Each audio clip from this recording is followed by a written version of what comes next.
এইবোৰ হেমন্ত বিশ্ব শৰ্মাৰ ঠাই মই ক্ষমা খুজিছোঁ যাতে মোৰ ল'ৰা তাক আনি দে। একবাৰে কাৰণে ক্ষমা খুজিছোঁ মোক যাতে আনি দে চলিতা। মই একবাৰে কাৰণে চাবা খোজোঁ তাৰ মুখখন।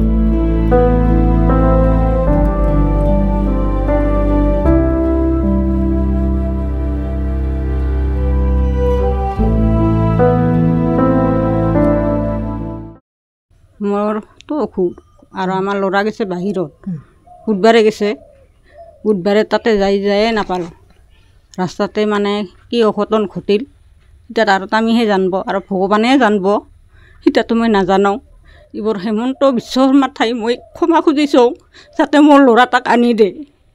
একবাৰে কাৰণে ক্ষমা খুজিছোঁ মোক যাতে আনি দে চলিতা। মই একবাৰে কাৰণে চাবা খোজোঁ তাৰ মুখখন। ক'ত গৈ আছিল? সেইখিনি গুজৰাটত কাম কৰিবৰ কাৰণে গৈছিল। ঘৰখনৰ একমাত্ৰ সিয়ে ল'ৰা আৰু আমাৰ কোনো নাই আৰু। বেটা তাই উপাৰ্জন কৰে আপুনি? তাই চলাইছিল ঘৰখন। এতিয়া মুখ্যমন্ত্ৰীক আপুনি কি মৃতদেহটো চাব খোজোঁ, তাৰ আচত ক্ষমা খুজিছোঁ, অনুৰোধ জনাইছোঁ যাতে মোৰ চলিতাক একবাৰ হ'লেও আনি দে। হিমন্ত বিশ্ব শৰ্মাই যাতে মোক একবাৰ হ'লেও চলিতাক আনি দে। আৰু মোৰো ইফালে অসুখ, আপোনাৰ অসুখ? মোৰো ইফালে জণ্ডিছ হৈ আছে। আপোনাৰ অসুবিধা হ'ব? অসুবিধা হৈয়ে আছে বৰ্তমানলৈকে, অসুবিধা বহুত অসুবিধা। এই নোহোৱা হ'ল সেই চলিতাক মানে মোক একবাৰ মুখখন চাবৰ কাৰণে আনি দিলে মই সেই তাতে শান্তি পাম।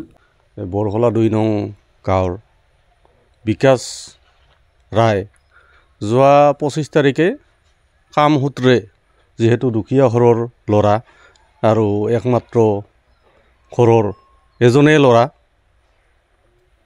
কাম সূত্ৰে গুজৰাটৰ ফালে ঢাপলি মেলিছিল কিবা কোম্পানীত কাম কৰোঁ বুলি। কিন্তু যাই থকা অৱস্থাতে ট্ৰেইনত যাই থকা অৱস্থাতে কি হ'ল, পৰিলে না কিহে হ'ল ৰহস্যজনক, আমি হয়তো ইয়াৰ পৰা নাজানিম। গতিকে আজি এনেকুৱা পৰিৱেশ হৈছে, গোটেই গাঁওখনৰ মানুহ একত্ৰিত হৈছে, কিন্তু ৰাইজৰো কৰিবলগীয়া একোৱেই নাই। পৰিয়ালটো এনেকুৱা অৱস্থা, আজি কেইবা বছৰ আগতে আইৰ ঘৰ এটা পাইছিল, তাতে কোনোৰকম মানে কৰি মেলি খাই আছিল।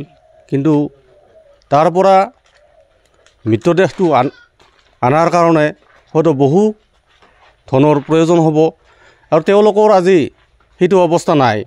গতিকে অসমৰ মাননীয় মুখ্যমন্ত্ৰী তথা অসম চৰকাৰক তেওঁলোকে অনুৰোধ জনাইছে আৰু তেওঁলোকৰ লগতে আমিও অনুৰোধ জনাইছোঁ, এই দুখীয়া পৰিয়ালটোক এই মৃতদেহটো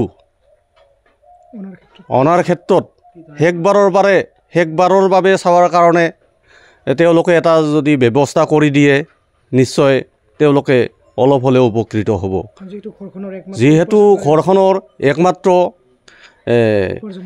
উপাৰ্জনকাৰী ল'ৰা এটাই আছিল। গতিকে আজি বুঢ়ী মাকে কেনেকৈ চলিব, সেইটো এটা সমস্যা আহি গৈছে। তথাপিতো শেষবাৰৰ কাৰণে যদি নিজৰ পুত্ৰৰ মুখখন এবাৰ চাব পাৰে, তাৰ ব্যৱস্থা কৰি দিয়ে, তাৰ কাৰণে আমি অসম চৰকাৰক গাঁওবাসীৰ পৰা আমি অনুৰোধ কৰিছোঁ।